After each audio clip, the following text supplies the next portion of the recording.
አንዳንድ ጊዜ ሰዎች የሆነ ሰው ሲያረግ ያዩትን ለማድረግ ነው የሚሞክሩት። ኢምፓክታችሁ ወይም ተጽዕኖ መፍጠር የምትችሉት በተቀባችሁበት ነገር ብቻ።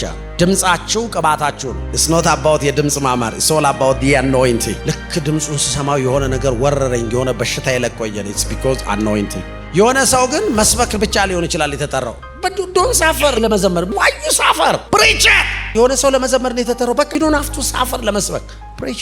አንዳንድ ሰው ሙሉ ለመሆን ይሞክራል። ሙሉ የሚመስለው መዘመር፣ መስበክ፣ ማስተዳደር ኖ it's another level of anointing. አይ መቀባቱን የምታውቀው ሁሉ ጊዜ በፍሬው።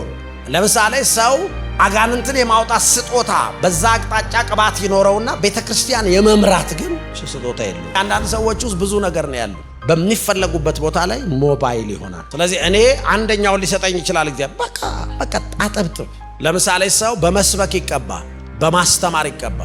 they know how to explain በጣም ሶፊስቲኬትድ የሆነ ነገር እነሱ ሲያስተምሩት ይቀላል። ምክንያቱም አኖይንቲንግ ነገርን ማቅለል ነው ስራው።